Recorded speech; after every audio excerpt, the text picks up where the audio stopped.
All right, everyone. I've got a little bit after 1, so we're going to kind of get things underway. And I just want to say good afternoon and welcome to everybody. We're so glad that you could join us today. My name is Rick Lear, and I am the treasurer of ANJEE.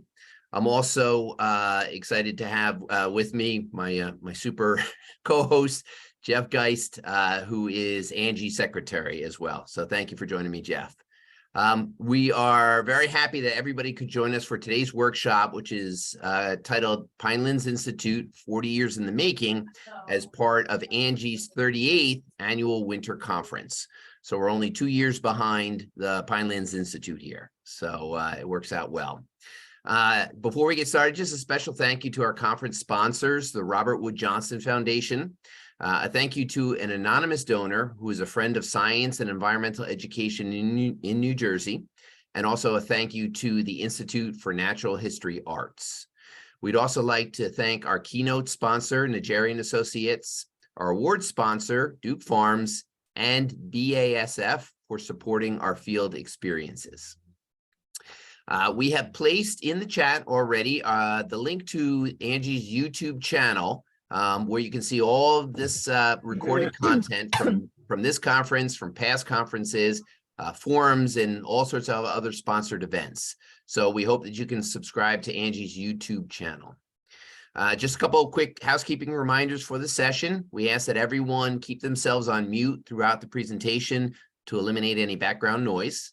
If you do have any questions or comments, please put them into the chat room during the presentation. There will be time for live questions toward the end of the presentation, in which case we'll address any of the questions in the chat room, as well as have a chance for live questions. And during that time, you can either use the raise hand icon or just throw your hand up with your camera on, and we'll be sure we get everybody's comments and questions. So here we go. Today we're joined by Mackenzie, Tansey, and Jane Fisher from Whitesbog Preservation Trust, and they are our presenters today. The Pinelands Institute, also known as the Pines Program, has continually offered outdoor education programs for children and adults of the Pinelands region for over 40 years. Having started programming in 1982, when Whitesbog Preservation Trust took over management and interpretation of Whitesbog Historic Village in Browns Mills, New Jersey, the Pines Program is entering a new phase of its outdoor education. But how will this look in comparison to its traditional programs and the community needs? Join us today, Whitesbog Pines educators, June and Mackenzie, as they share the history of the Pines Program, its content that has survived 40 years of public programs, and what it looks like to update invaluable outdoor education content in the 21st century. And so I'm going to turn it over to Mackenzie and June. Introduce yourselves and go ahead and take it away. Hi, everyone. Can you all hear us okay? I know it's, oh, shoot, I shouldn't have asked that because most of you on mute. My name is Mackenzie Tansey. I am one of the education coordinators here at Whitesbog. And I'm June Fisher, another educational coordinator at Whitesbog. Yep, so the two of us here today, we are going to be talking all about the Pinelands Institute, which is the education program at Whitesbog. I have been here for a little over a year and a half, and June has been with the program for, I would say, maybe, 10 months at this point? About 10 months, yeah. Give or take, yeah. So here we go. So before we get into what the Pinelands Institute is, we're going to start with where did the program really start? And so education took off at Whitesbog prior to the start of the Pinelands Institute. So in the 1950s, there was a gentleman by the name of Dr. Eugene Vivian who started an educational program out here at Whitesbog. But before that, Whitesbog was actually an historic cranberry company town. So it was very much used for producing cranberries and then eventually blueberries. So we're going to go to our next slide. And you'll see some pictures of Whitesbog of how it looked when the Pinelands Institute came to Whitesbog. So on the bottom left, you'll see that picture. That's actually a view of one of our main roadways. In Whitesbog, we have on the left, that first building is our current Cranberry and Blueberry Museum, this is what it looks like in the 1980s, prior to any sort of restoration project. The buildings that follow behind it are also buildings that have been restored since the 1980s, but this is what it looks like when education programs started under the trust of Whitesbog Preservation Trust. The same thing with the top right image. It's another view of what the village looks like in the 1980s. You'll see how overgrown the trees are. The building straight ahead is actually the general store today that does operate still, but this is what it looked like about 40 years ago. So on our next slide, really, how did Whitesbog go from a cranberry company town to what became the CESC? It was a Center for Environmental Education, but CESC stands for something completely different. So on this next slide, this is an aerial view of Whitesbog Village. So you'll notice in the very center, it looks like there's a circle in the middle of an X. That's the center of the village where all things would happen. You'll notice that there's also a baseball diamond in the top right corner. There's what looks like could have been a farm field just to the left of that baseball field. And then of course, there's some buildings that are scattered all over the place. So we have a cranberry packing and sorting building. We have a barrel factory. We have a barrel storage building. We have residences for people who lived on site. And there were actually migrant workers who came to Whitesbog to harvest the cranberries and blueberries about 8 to 9 months throughout the year. We're not going to go too far into the history of Whitesbog because that's a whole nother presentation in and of itself that we do share at field trips. In today's world, we also give history tours at Whitesbog. But if you look at the article that's on the right there, that's actually just a highlight of some of the environmental education efforts that were being taken at Whitesbog in the 1970s. So between the 1950s and the 1980s was this education program. We're going to go to the next slide here. And we're also going to just show you some pictures of, what it looked like between the 1900s and then that, 1950s to 1980s. There was still life in the village, but it went from being an agricultural center, producing cranberries and selling them, packaging them, all of that, to then becoming a place for folk festivals, Halloween festivals, and there was also a blueberry festival, which is still going on today. So in our next slide, here's the fun early days prior to the Pinelands Institute. So this is really what got the education programming started out here at Whitesbog. A gentleman by the name of Dr. Eugene Vivian had worked in this region. He actually worked with Glassboro State prior to it becoming Rowan University. And he had this huge passion for environmental education. And he wanted to emphasize that people should be more curious about the world around them. So between 1955 and approximately 1982, he had a program here at Whitesbog that really took off. They had a residency program for college students. They had field trips where people could come out. They had the public fundraising events like those folk festivals. And on the next slide here, these are just some images of, on the right is actually the program, probably in its height. It's around 1975. And this is what some of the students were doing. They were going right up to those cranberry bogs and bodies of water. And we know from images like this what students would have learned about. So we do have a pond ecology program and a freshwater wetlands program at Whitesbog that has carried through the last 40 years. We've been able to know that a lot of the exploration of the nature around us is because of the cranberry bogs and the wetlands that are within 100 yards of the center of the village here. Now, the left image that you see is of a greenhouse that was used at Whitesbog when it was an operating cranberry company town. Unfortunately, it has fallen into ruin just because of the years that it was not taken care of. The reason for that, we don't know the exact one, but we know that the structure is still there and we can still see the frame of the greenhouse, and we would love to revive it, but that's something that wasn't a part of the main focus when it came to the education programs. If we look at New Jersey's history in terms of the Pine Barrens, Dr. Eugene Vivian made it an effort of his while he was teaching all these outdoor education programs to make the Pine Barrens switch to the Pinelands in terms of how you identify this region. And so I believe the Pine Barrens received historic designation by the state in 1978. So that means that between 1955 and 1978, he would have been conducting educational programs out here without knowing what would have happened to the land, which is pretty incredible if you think about it, that a lot of people were able to be exposed to all of the things that are out here in the Pine Barrens, as it is such a unique ecological site. And then Whitesbog itself didn't get historic designation until the late 1980s. It wasn't until 1989. So we're going to go to our next slide here. So the person I keep mentioning, Dr. Eugene Vivian. So the official center was recognized between 1966 and 1983. Now the years are going to vary on that end date between 1982, 1983, 4, and 5.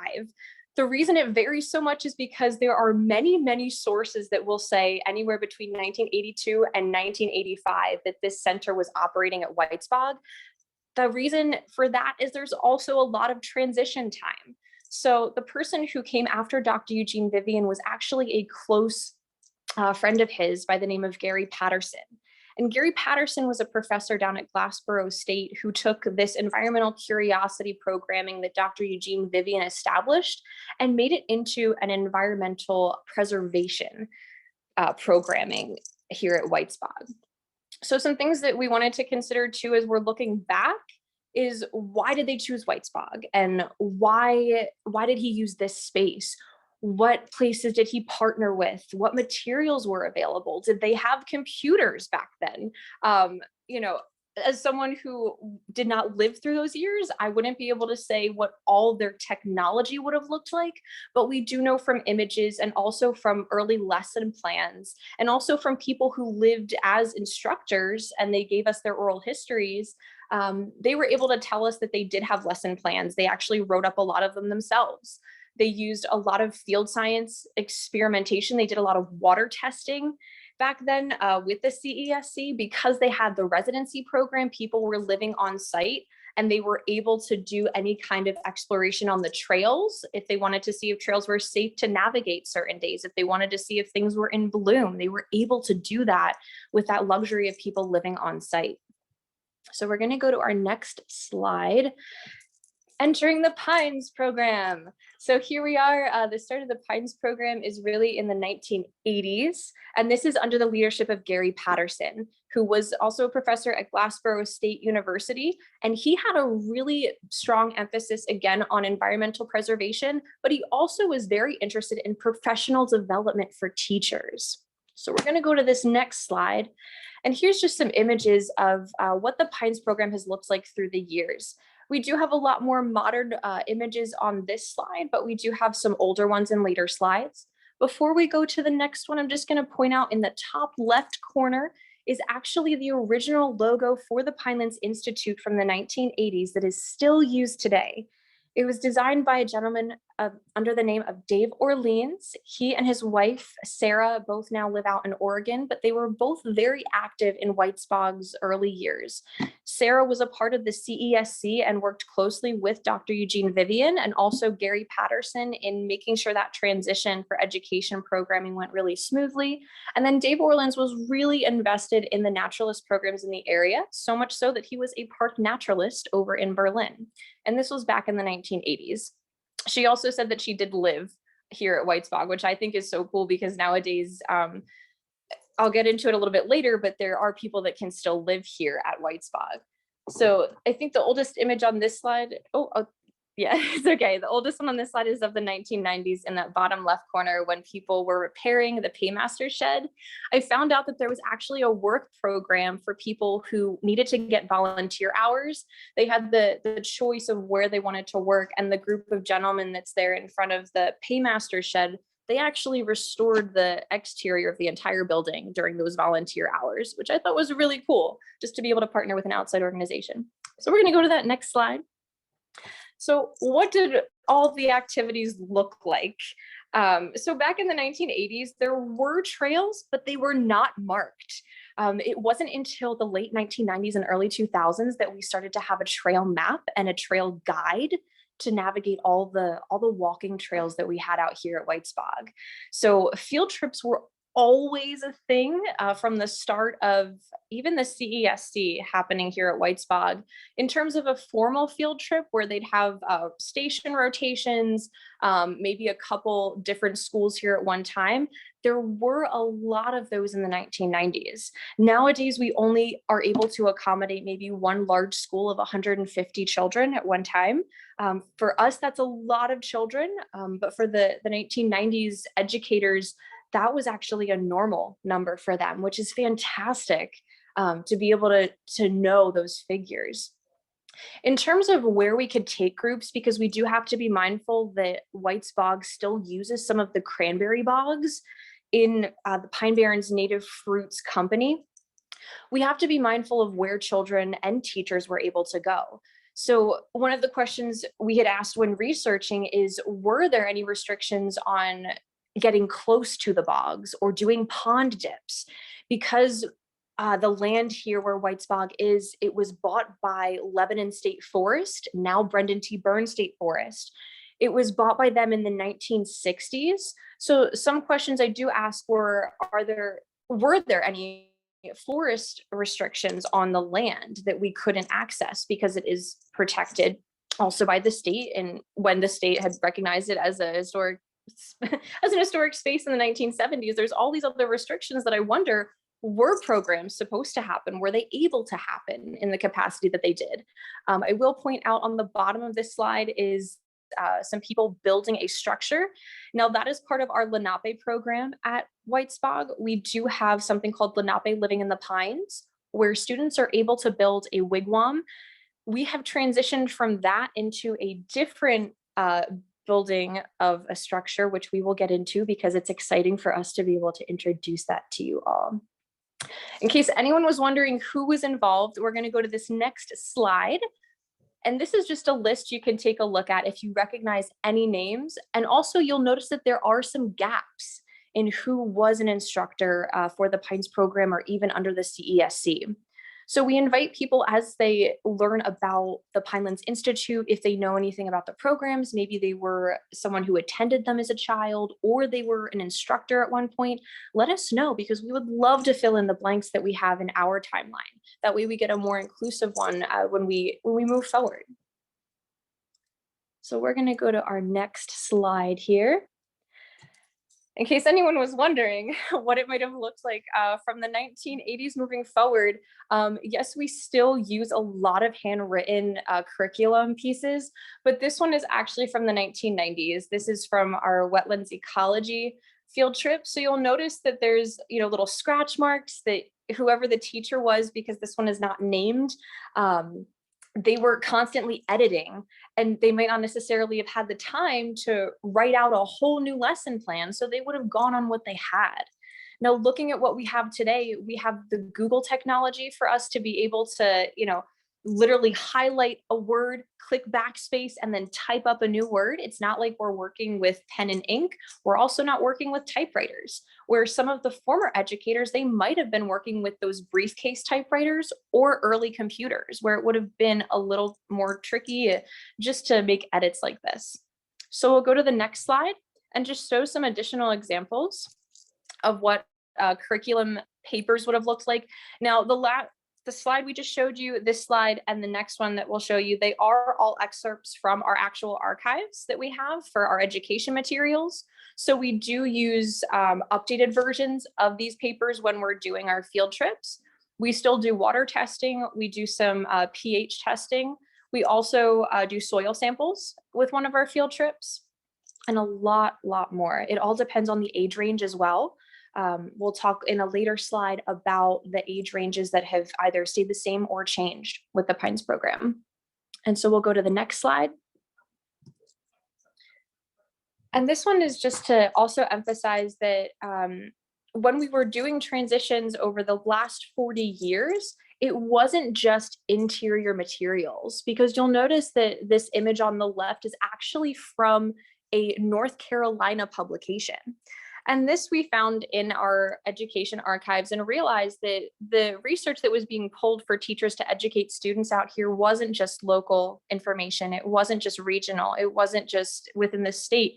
It was national information they were using, which is really reassuring in knowing that the teachers invested that much time to make sure that the students were learning all the accurate and up-to-date information about the environment as they possibly could.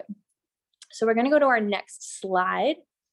I think we highlighted a lot on what's really changed in terms of the technology, but also I'll emphasize on our curriculum. So we have had 3 field trips that have stayed the same since the start of the Pines program, which is our Cranberry Company Town, the history of the blueberry, and our pond ecology field trip. Those 3 have stayed with the Pines program over the last 40 years. The ones surrounding those 3 programs have changed. We are now up to 11 field trips that we can offer throughout the year, which is pretty incredible when you think of all the hard work that went into establishing this program and the fact that we now have 11 field trips, but not only that, but a few other things onto it. You'll notice in the bottom left picture, that is one of our board members. His name is Nick. He is one of our beekeepers. So we do have a small beehive here at Whitesbog, and we're working on creating a pollinator program for this coming season of all our field trips and programs to really learn more about the pollinators and the pine barrens. We also know that back in the 1990s, so within the first 2 decades of the Pines program, there was actually an instructor who led the Pines program that was really interested in ocean conservation and marine biology. She loved working with other organizations that were closer to the shore to see not only what the pine barrens here in Whitesbog, what their animal and wildlife looks like, but also on a shoreline perspective. So she really made sure she emphasized the whole range of the pine barrens, not just being in an isolated, all surrounded by trees appearance, but you also have the shorelines that are connected to the pine barrens. So we're going to go to our next slide. So one of the things we had learned while researching is that we had to talk with former educators. One of them was by the name of Nancy Joyce. Her and her husband were very involved in the late 80s and early 90s. Nancy was actually the one who referred me to Sarah and Dave Orleans, the one who had done the Pines logo for us. And she had told me a lot about what the program looked like in terms of its restrictions. So if anyone's ever been an educator, you might know that there are some budget restrictions or that there are some facility restrictions that you may face. And I say it with a smile on my face, and June next to me here did a little laugh as well, because she was a former public school teacher, so she knows a lot about that as well. But I'll just share with you some of the things that Nancy had shown to me, had shared with me. So she was one of the teachers here at the Pines program, and she was here for about 5 years. She had said that there were only about 4 teachers that worked under one main educator, all of them part-time, and that the main educator was basically working with nothing, is how she described it. She said in the 1990s, they had 2 fall field trips, which were a cranberry harvest and a fall in the pines field trip. In the spring, they had a pond ecology, a fire ecology, a company town program, and a signs of spring program, all of which we have incorporated into our current field trips. She also said that there was limited money for supplies, and there was a maximum of maybe 4 groups at a time. Now I asked her how big was one of those 4 groups, and she would say maybe 30. And the reason for that, so imagine 30 times 4, about 120, and that's just rough math. That means that they might have had less indoor facilities at the time. If we think about maybe that extra 30 that we're able to hold today or accommodate today, that's part of all the restoration efforts of the buildings here at Whitesbog. She had said that in the height of their programs between her years here, during the 5 days a week, they would get anywhere from 25 to 30 kids each day, which means they had a program every single day. But mind you, all of these staff members are part-time. So I give them a lot of credit for being able to do that. And she even said that between September and late October, there were over 8,000 kids that they could bring in at any point. Sorry, I stand corrected, 8,000 kids for the year. Between September and October is a lot to have 8,000. That would be fantastic to do, but I stand corrected on that. And she really emphasized a lot of the people that were involved in that program. So, but I just wanted to share some of those things with you from her. So now to look further into how our curriculum has changed, I did have some questions that I wanted to ask June because of her experience in a classroom setting, not necessarily an outdoor setting. As someone who has that experience. I really wanted to pick her brain to then also see how, from a teacher perspective, that looks as an educator for outdoor curriculum. So I'm going to put her on the spot now. And in case you want reference, June is the one on the left, and myself, I am the one on the right. And this was from the ANJEE conference back in the fall. And next year, we'll make sure we have plenty of lighters, whether it rains or snows or whatnot. So if you go to that next slide, this will be our first question that we're asking June, just to give you all some context. Now, she has prepared the answers for these, but who knows what can happen in the next few minutes that we're doing this. So June, whenever you're ready, go for it. So I started my public education career in 1987. So kind of some parallel to the Pines program, a little bit less than the 40 years. And then I just recently retired in June of 2022. So incredible technology changes have occurred. I started my teaching where we had chalk on a chalkboard, and you were making ditto copies with a ditto machine, that funky smell, and copiers were just coming into play. And then ended during pandemic teaching, where you were doing hybrid, you had online students, you had, three-dimensional students in your classroom with you, technologies having to do with, PowerPoints and active boards and all the way in between. So definitely have seen the changes in technology that Mackenzie showed with regard to lesson plans on the slides that she shared. Some of that is technology that has enhanced education, and in some cases it's put a barrier between us and the environmental world that we live in. Yeah, thank you so much. You ready for the next one? I am ready. All right. So here you go. So we were talking about this before we signed on for the program today. I would say, and there's other people who work in public education or in buildings where you are housed with students, where your job is to make the environment come into the classroom. And you may not have opportunities to necessarily take your students outside for whatever reason. It could be where your facility is located. It could be having to do with security issues and things that have happened just with regard to current world situations where we have to keep students safe. So there's a challenge about mimicking environmental education in a classroom where you're taking samples out of their natural habitat and trying to have the students interact with that information. So I would say the biggest change I've seen as being an outdoor educator in an outdoor education setting is that it's natural, and the curriculum really flows nicely because you're bringing students into that environment where everything that they see is the natural world in an ecosystem that actually exists and is operating the way it's intended to be operated.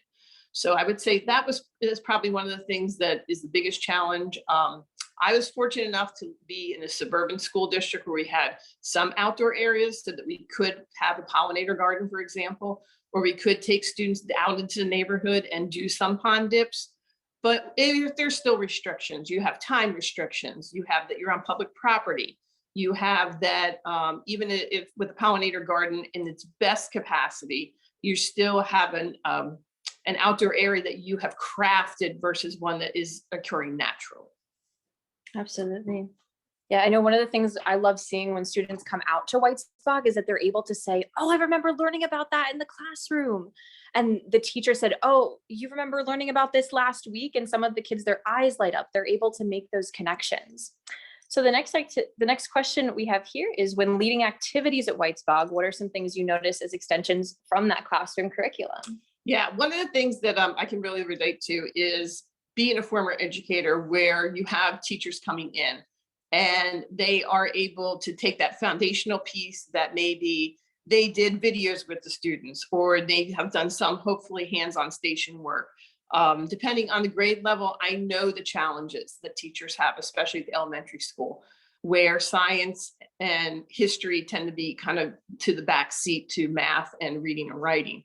So it's really great for whatever foundation that they have been provided in the classroom that Mackenzie and I are able to make so real for them. And it's alive. These buildings, for example, when we talk about Cranberry Town, really were used for these purposes. So it's not something that's a museum. It's something that is a live, interactive, historical area in an environmental setting. So we really have the best of both worlds, because then students who are coming out for strictly science perspective also have, we have, our education bog, and we have all the different trails, and we have all the different things that exist with the agriculture pieces, with cranberries and blueberries.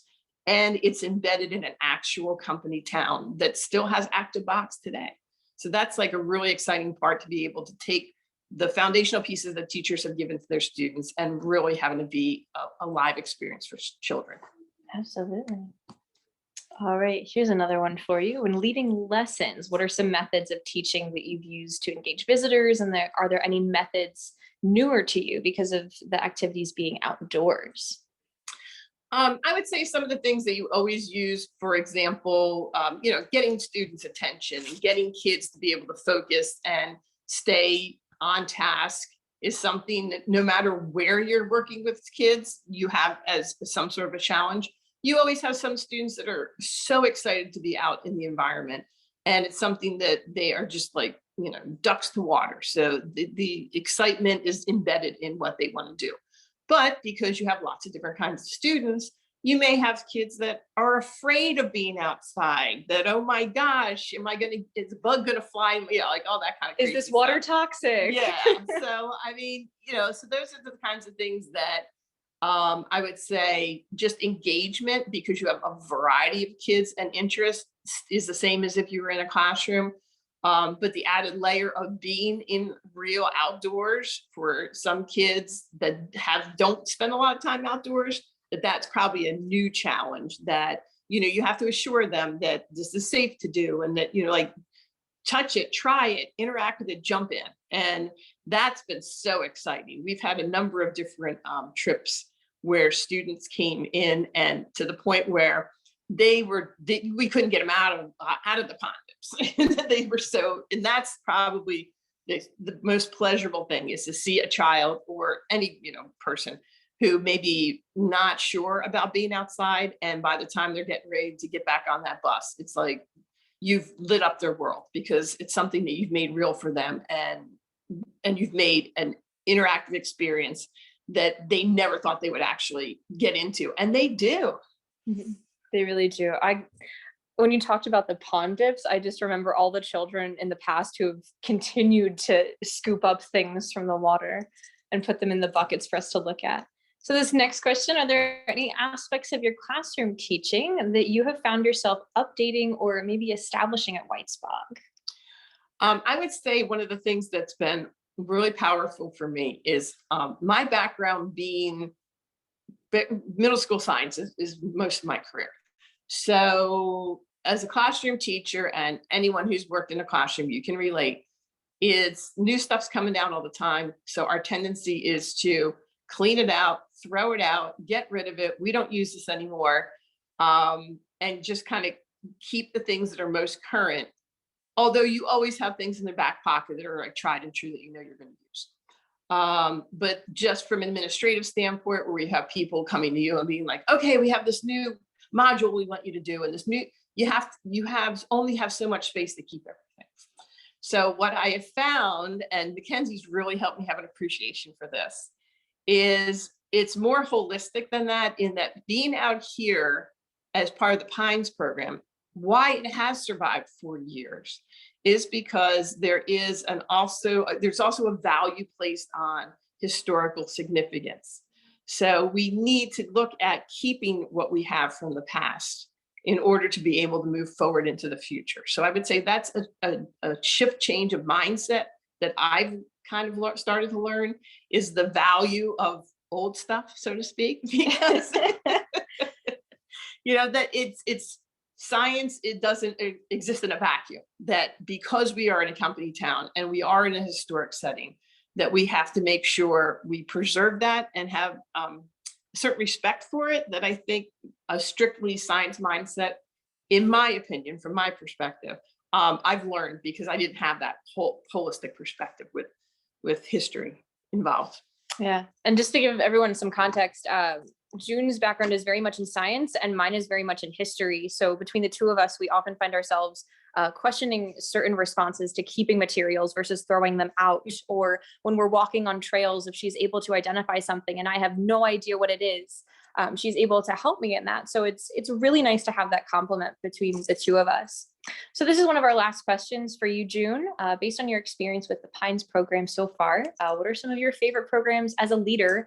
And what do you think are some of the visitors' favorites to experience? I would definitely say getting out into nature and getting on the trails and being able to take time to spot things and notice things and identify things has been huge. People read, oh, I know cranberries are harvested down here. Can we actually see them? And we thought cranberries grew in water. And just to be able to open people's minds to actually show them how things are in nature and how you can have observation without destroying something or taking a perspective maybe that you thought you understood until you get to the actual environment. And then it's like your thinking changes because you're actually experiencing what the cranberries look like when they're growing, or what the tundra swans look like when they're in from their migratory path. So I would say that's probably something. Doing the historic pieces, I noticed that the visitors are always excited when they get to see like the real live machinery. Like we have a museum where we have harvesting equipment from the time where we just started in Whitesbog back like in the 1850s, and people were just in awe, especially kids, because to them, it's like, oh, it's YouTube, it's this and that. It's like, we have things that are made of wood that we were digging, bogs with, and they're just fascinated by actually seeing real items. Mm-hmm. Absolutely. Yeah. Thank you so much for sharing. So that leads us into, what does the Pines look like today? So the Pines program, yes, we've carried over a lot of our field trips, but we've also added a lot to our programming. So in terms of our ownership, the way we operate is we're the education program of a nonprofit. That nonprofit is Whitesbog Preservation Trust, and they actually lease the land from the state forest. We also have people that live here in the village, and they pay rent to the nonprofit that then pays off the lease for this land. So it's a very unique relationship in how it's operated. So we are a nonprofit, yes. We have over 11 field trips now. We also have not only Pines educators, but also volunteers. And they help out with our field trip programs. They help out with our workshops. They help out with any of our large scale events that host up to maybe 600 plus people that come out for events like our New Jersey Makers Day, our Blueberry Festival, our Walk Through History Day. We also serve a larger audience in terms of the age bracket. So when the CESD had its start here between the 50s and the 80s, they were primarily focused on college students and really getting them that field experience because of that residency program that was here. And then as we moved into the early years of the Pines program under Gary Patterson's leadership, there was a large focus not only on the college students, but also the professional development so that teachers could share that information about the environmental education with their pupils. Now, in the 90s and the early 2000s, there was a larger emphasis on younger field trip programs, so K through 8, and then eventually K through 12. And then today we now serve anywhere from the mommy and me bracket of 0 to 5 years old, all the way through senior citizens who come out here for moonlight hikes and for first Sunday pop-up hikes. We also have partnerships now with Brendan Burns State Forest and their naturalists. We do bat walks. We also have a moth night and a dragonfly walk. So there's a lot more programming than just the field trips or just one focused type of program. And then we've also expanded our outreach because there's a lot more that's been established from the 1980s to now. I was actually told by one of the former educators of the Pines program that Gary Patterson had a hand in founding ANJEE, which was really cool to me to be able to hear that he was part of those early formative years. How heavily involved he was, I don't know. I was not able to get a hold of him via phone or email prior to this presentation, but I look forward to connecting with him soon to learn about how he was involved. And it's the same thing with the program today, that our volunteers are very dedicated in making sure that bigger programs can happen. But unfortunately, we do have limited funding. And while we have unlimited outdoor resources, when it comes to bringing the students or adults inside to learn more, it really depends on what is available that day. So at Whitesbog, we have limited internet connection. Only 2 of our buildings have working bathrooms inside. There's only maybe 1 of them that has heating or air conditioning all year round. So to make sure that our visitors have comfortable experiences, as well as the instructors, we have to be very mindful of when we schedule programs. So we might have all the resources in the world to use outside, but we always like to warn people, prepare for anything, bring layers. If you're a snack person, bring snacks, those kinds of things. So logistics play into it a lot. And if you haven't gotten the understanding already, we would love to share with you that the Pinelands Institute is actually a 40+ years program in the making, because of how the education programs were started here at Whitesbog. And it's not just environmental education either. There is a focus on agricultural programs because of the cranberry bogs and blueberry fields that were here. And there's also that component of history. So science and history are going hand in hand as we're teaching all the curriculum pieces and really showing kids what has happened here and what they can explore. And all the programs that we've had in the past have been able to inspire what we're doing currently, or maybe what we can do in the future. So the images that you'll see here on the screen are from different years throughout our programming, but for the most part, it is really in the 2000s forward. We've done outreach programs like the very bottom left picture, where children are able to touch and feel different animal skins and pelts and see the different bones and skeletons of them. Then we also have that next picture to the right of it with the children that are masked up. That was during 2020, when kids were doing a Cranberry Company Town program. So they were washing and actually putting clothing items through a strainer. So imagine if you've ever made pasta before, you put a piece in and then you wring it out so it's much thinner. This is them trying to get the water out of the clothing pieces. So we do actively use some of the archival material. It has been approved by our archives department so that nothing does get damaged. They've also told us how to properly care for them, because it is very much like a living history site because of all the machinery we have. Now, of course, there are restrictions in what we can and can't use, because we can't use the giant cranberry picker that weighs almost a ton, or at least looks like it does. So we do have to be mindful when we bring children and adults into spaces that have those pieces, just to be safe, but also be curious in the safest way. So the other pictures that you'll see, one of the ones that I will point out is the bottom center image. That's when we did an outreach program to a local school. So one of the things we're expanding in the next few years is we would love to keep working on building relationships with local schools, especially the ones that don't have the funding to come out to see us. If we can still establish that environmental education by bringing it to them and making it more accessible, we would rather have that than them not come out at all or not learn about it at all when this resource is so close to where they live. And this, I think, is one of our last slides. But what is next? Because, education never stops. There's always history to be learned. There's always new scientific discoveries that are happening. And it's not just limited to what's here. So we are looking at expanding those partnerships that we have already with Brendan Burns State Forest, and also with our Rutgers Environmental Stewardship Program. They helped us establish a pollinator garden within the last year. And we've also worked with the Watershed Ambassadors of New Jersey. We are working on a virtual program with the Watershed Ambassadors. We actually have one scheduled for next week. We're doing a homeowner, green conscious living for homeowners virtual program. So that's one of the Watershed Ambassador. He is really passionate about that topic. So we thought, why not? It's a great thing to be able to share anything related to green conscious mindsets, and also any kind of environmental education. So we're also working on enhancing our trails and making them more accessible to people who have never been here before. So where could they find a map? Where can they find directional signage so they don't get lost? Because some people do get lost when they're out here. Even to us as the educators, we think it's so simple. We know it like the back of our hand, but we always have to think of those first-time visitors. What are they going to get when they walk into our parking lot or on our trails?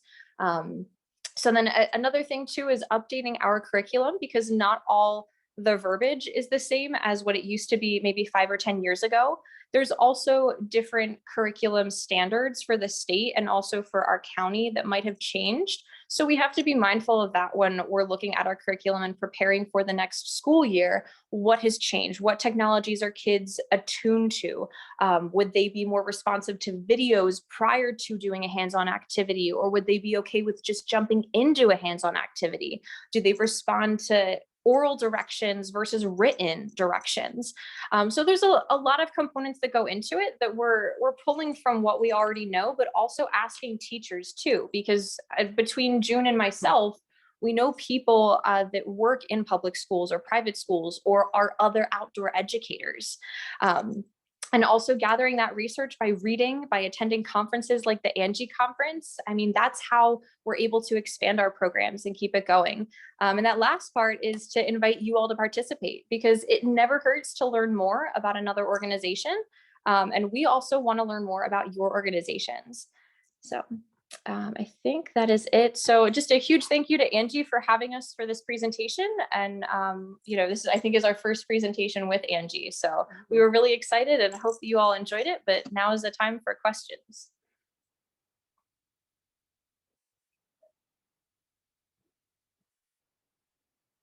So let's see, Mackenzie and June, I'll just jump in here actually with a comment. And first of all, thank you. What an amazing presentation. And just to watch the history and the evolution of all the great work that folks have been doing down there. And you're you should know that you are in great company with all those folks before you, because they were all, Whitesbog and the Pines program have always been an integral part of ANJEE from the beginning.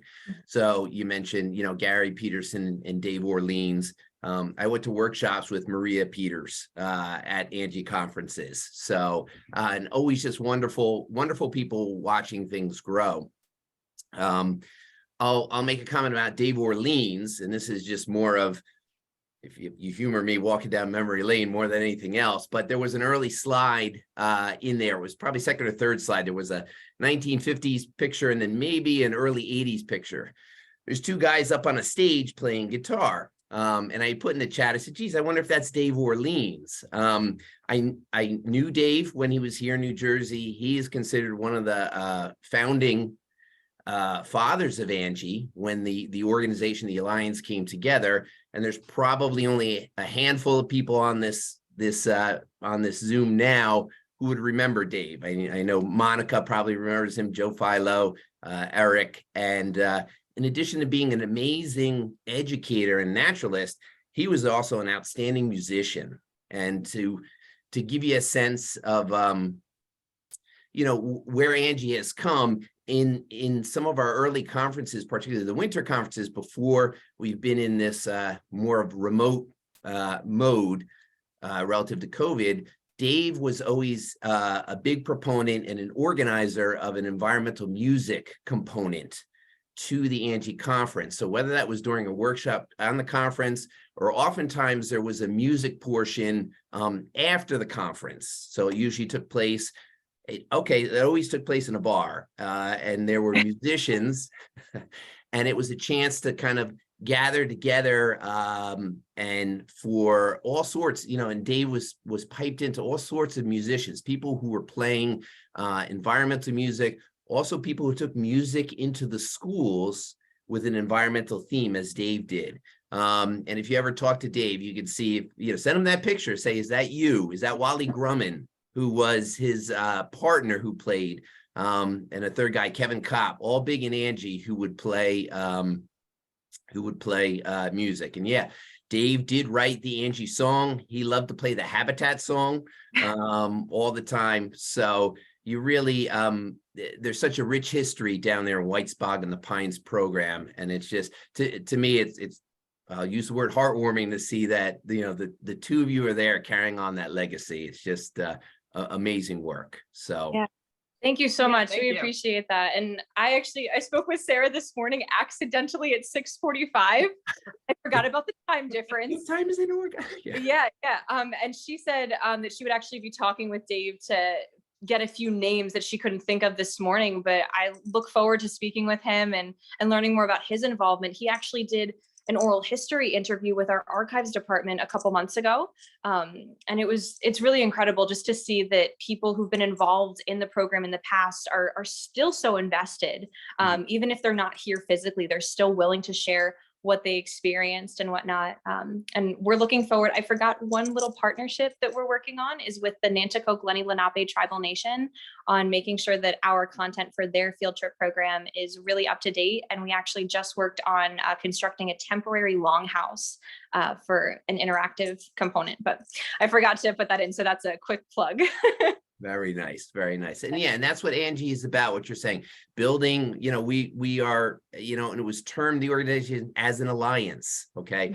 We're all doing the same thing. We're all pushing and moving towards the same goal. And this is how we do it, by supporting each other, by finding those connections. And it just keeps it all moving.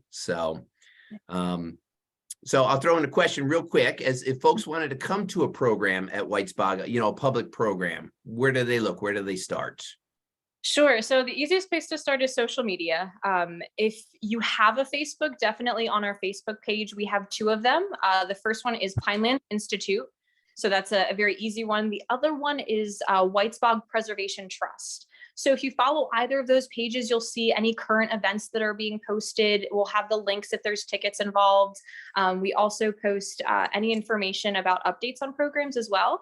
But if you're more interested in maybe the field trips or the hands-on workshops that we have, like our survival skills workshops, definitely send us a direct email, pinelandsinstitute@gmail.com, the one that was on that last slide of ours. That is the best way to get in touch with June or myself.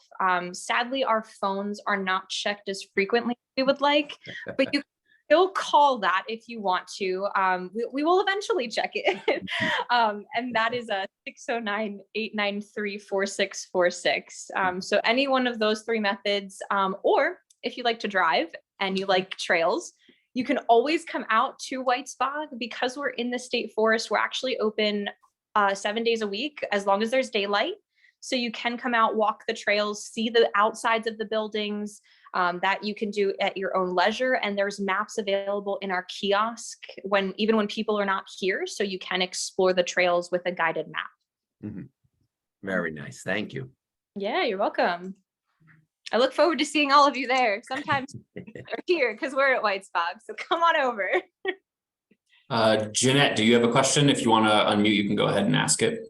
Okay, sure. You mentioned that you needed to do some trail updating with regards to people getting lost. So are your maps up to date? Yep. Because I'll be coming there, but I'm going to take one of those maps, but I do not want to get lost. But I have a GPS I could use. Yeah, absolutely. So I will warn you, the GPS will be great in getting you here, but in terms of when you're out on the trails, just be mindful that reception is limited. So the maps will show you the trails that are closest to the center of the village that are the best marked. That's on the one side of our map. And the other side of the map is actually a driving/walking map. So it shows you any of the sanded roads that you can either drive with your car, or that you can walk if you have a dog, or if you have a horse and you want to do horseback riding. People do that a lot here at Whitesbog. So there's two sides of the map that you can use. The only trail that's not marked is actually one that's behind our buildings, but it doesn't have a trail marker per se at the front. So people don't usually trek that one, but if you do, it's very hard to get lost on that trail because it's very well marked with all the tree limbs getting its border. So okay, thank you. Sure. Nice presentation, guys, girls. Thank and you. ladies, men. Thanks for coming. We have a couple more minutes if there's any other questions. Rick, I had no idea ANJEE even had a song. I feel like we're going to need you to perform it maybe at one of our next board meetings or something, because I've been on the board now for like 2 years and we'd never sang the song at a board meeting before. So Yeah, we'll have to see if we can find a recording of that, possibly if you ask Hugh or Kelly or any of us who've been around for a little bit, you can see in the chat, he would create, or other member organizations would create verses for their organization. And it was just another layer to these conferences where you say, okay, hey, we can teach and we can inspire through music as well as our actions and our field trips and our knowledge. So, it just was, something we look forward to getting back in person so that we can reincorporate some of those things. I think we got one more question there from Sean we can do before we sign out. Yeah, so Sean's question is, what software is Whitesbog using to make the maps? Ooh, I don't know about our maps per se. We actually don't make the maps. They actually come from our boss's office. It's just from the next building over. From what I understand, we have used Canva in the past, but that's more so for our flyers. I know that the maps we have are as a PDF version, and they were made, gosh, it was either in partnership with the state forest or it was in partnership with the cranberry farmers that use the bogs here at Whitesbog. So I don't know the actual software, but if you put your email in the chat, I can write that down and I can send you a follow-up. I also put the Pinelands Institute email in the chat, so you can also shoot Mackenzie and June an email, and if you want to go that route as well. Yeah, absolutely. Nice. There you go. Okay. Yep. All right. And Jeff is going to post for everybody here. He's going to post the evaluation link in the chat as well, so that everybody can take a couple moments to be able to give some feedback here, both on the conference, logistics, as well as the presentation. So I really want to thank both of you, Mackenzie and June, for the presentation. Just, again, wonderful work you're doing down there. A great walk down memory lane for me, so that's selfish, but thank you. We really enjoyed it. So, and for everybody else, thanks again for joining us, for being here. A couple of reminders: don't forget to subscribe to the YouTube channel, where you can see all of the presentations, as well as the ones that you missed because you were here. If you missed another one, they'll all be there at the YouTube channel. Again, we want to thank our conference sponsors, the Robert Wood Johnson Foundation, our anonymous donor, as well as the Institute for Natural History Arts. Thank you all, and we look forward to seeing everybody. There's still a couple more sessions left today and this evening, as well as those who register for the field experiences on Saturday and Sunday. It's going to be an amazing time, a lot of great things going on. So again, any parting words? It's been a pleasure. Thanks for letting us be part of the conference. Yeah, thank you so much. I look forward to the afternoon sessions. All right, very good. Well, be well, everyone, and we'll see everybody again soon. All right, take care. Thanks. Bye, everyone. Yeah, great.